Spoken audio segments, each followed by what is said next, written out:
당님의 전설. 이상건 글, 김혜정 그림. 농부가 되고 싶은 시인이 있었습니다. 봄바람이 살아났다고 나뭇가지들이 흔들거리던 어느 날, 시인은 서울을 떠나 남한강 변으로 이사했습니다. 흙을 빚어 올린 너와 지붕 뒤쪽으로는 도토리 같은 아이들이 떼굴떼굴 굴러다녀도 좋을 만큼 순한 산이 나무와 풀꽃을 키우고 있었고, 마당과 거침없이 더 넓은 강에서는 햇살 잔치가 벌어졌습니다.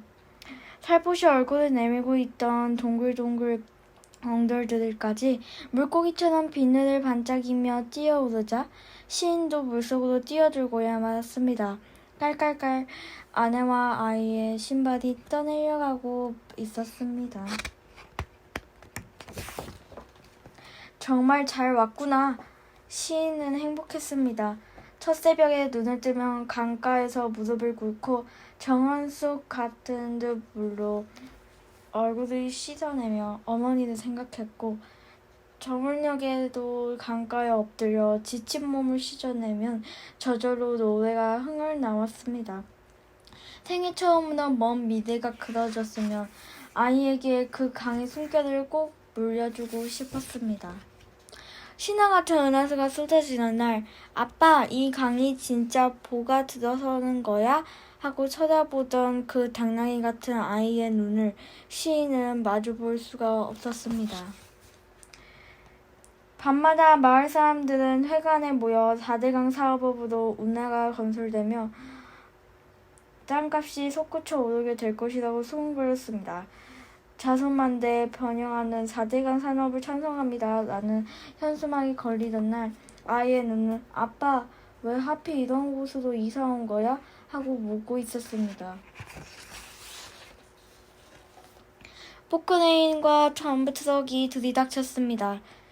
30위간의 당을 점령해버린 그들은 더 이상 몽돌들이 솟구쳐 오르는 것도, 온갖 풀씨가 내려앉아 몸을 푸는 것도, 아이들이 마음대로 꿈고 노래하는 것도, 강이 마음대로 흐르는 것도 허락하지 않았습니다.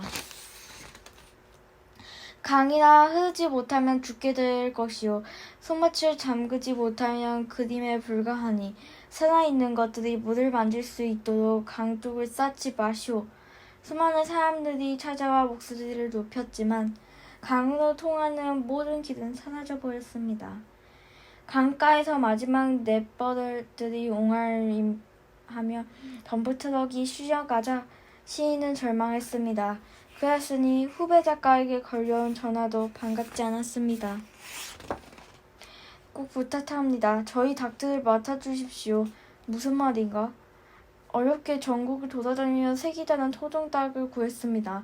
고작 5마리밖에 안 되는데도 마을에서 키우는 걸 반대하니 미칠 노릇입니다. 그렇다고 다 잡아먹을 수도 없고 고민하다가 형님을 생각하게 되었습니다. 시인은 불현듯 정신을 차리고 뒷산을 보다 그 너머에서 메아리쳐 오던 닭 울음소리가 끊어졌음을 깨달았습니다. 아차, 얼마 전에 조류도감이 휩쓸고 갔지? 괜한 생명을 받아서도 또 생매장하지 않을까 시인은 온갖 걱정으로 온몸을 떨렸습니다. 다음날 후배 작가가 닭 5마리를 데려왔지만 시인은 정작 닭들이 눈에 들어오지 않았습니다. 저 닭은 잎비뚜리, 요 닭은 가장 잘 나가서 날쌘이. 아이가 닭들의 출석을 불러볼 때도 시인은 윙윙윙 부릉부릉 울려오는 포크레인과 덤프트럭 소리 때문에 눈과 귀를 막아야 했습니다. 시인은 날마다 강물이 검게 썩어가는 악몽을 꾸었습니다. 꿈속에서는 동물들만큼이나 강을 좋아했던 고난이들이 무대 위에 둥둥 떠다니고, 휴전선 같은 철조망이 강가에 자라났습니다. 단 하루도 편하게 잘 수가 없구나. 아무래도 이사를 해야겠어. 시인의 말에 아이는 당나귀 같은 눈만 껌뻑거렸습니다. 아빠, 어제부터 닭들이 한 마리도 보이지 않아. 그제야 시인은 빈 닭장을 들여다보며 가슴을 쳤습니다. 내 잘못이다. 닭을 맞지 말았어야 했는데. 아빠, 갑자기 어디로 가버린 걸까? 미안하구나. 아마도 족제비나 살쾡이 같은 동물이 다 잡아먹었을 거야.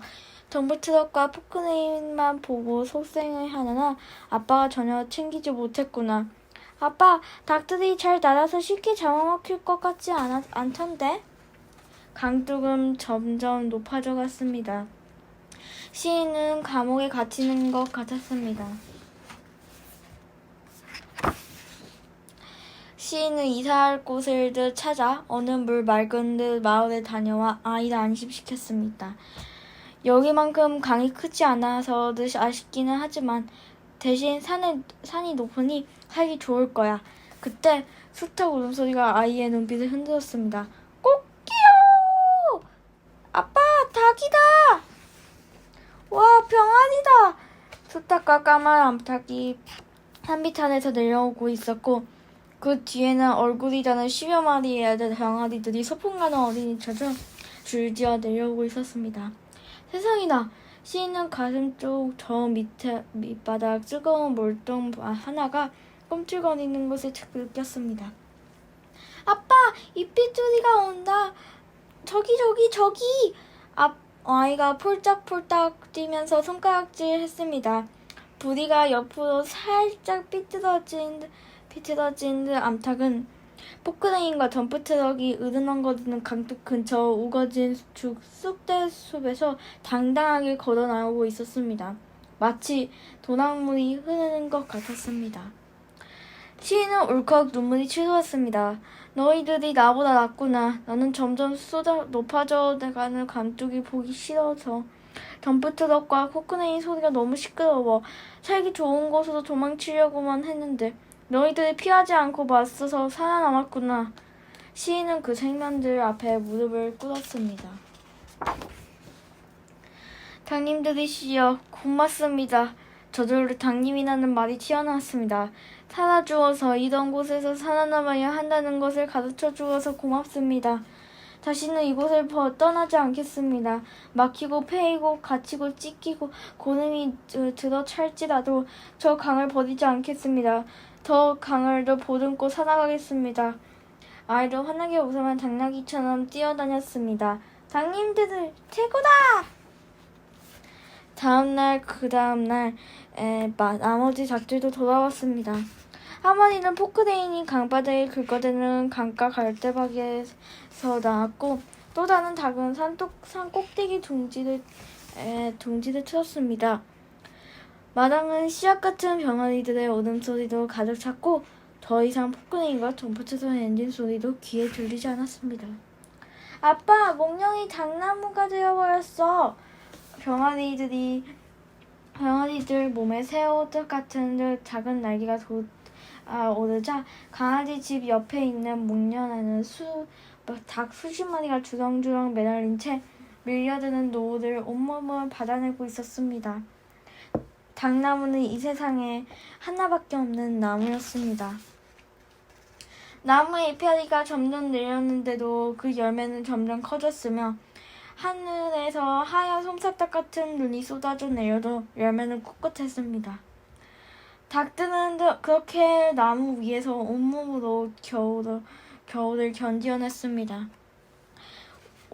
아무리 세찬 눈보라가 몰아쳐도 서로 살과 살을 맞대어 추위를 이겨냈습니다. 마침내 봄바람이 불어오자 닭들은 꽁리처럼 날갯짓을 하면서 마당으로 산으로 들로 날아갔습니다. 시인은 그 닭을 믿고 살아가기로 했습니다. 5마리의 닭이 일으킨 기적을 이야기하면서 살기로 했습니다. 청취를 시다가 달맞이꽃 씨앗이나 귤껍질을 갈아 넣어 가장 좋은 사료로 만들었고 닭들이 바람처럼 자유롭게 살아가도록 내버려 두었습니다. 집 주위로 수많은 매와 너구리들이 모여들었지만 시인은 한결같이 닭을 믿었습니다. 가끔씩 닭이나 수탉이 사라지기도 했지만 닭들은 자기들의 방식으로 살아남았고 조금도 두려움 없이 숲이나 강가에 가서 둥지를 찾았습니다. 조류독감이는 무서운 돌림병이 찾아왔습니다. 근처 닭 농가에는 수만 마리의 닭들이 이를 죽어가고 생명에 붙어있는 닭들은 모두 생매장이 되었습니다. 시인이 닭들도 위험해진 그때 아이가 당당하게 말했습니다. 우리 닭님들은 조류독감에도 끄떡하지 않아요. 믿기지 않으면 와서 보세요. 겨울에도 나무 위에서 잠을 자는 걸요? 그 다음 해에도 조류독감이 온 나라를 휩쓸어 수천 마리의 닭들이 죽어갈 때도 시인의 작전은 끄떡 없었습니다. 수많은 닭들이 그 비결을 물었지만 시인의 대답은 한결같았습니다. 닭님들은 다 하나의 생명체를 존중했고 최대한 자유롭게 살 수 있도록 해준 것 뿐이라고요.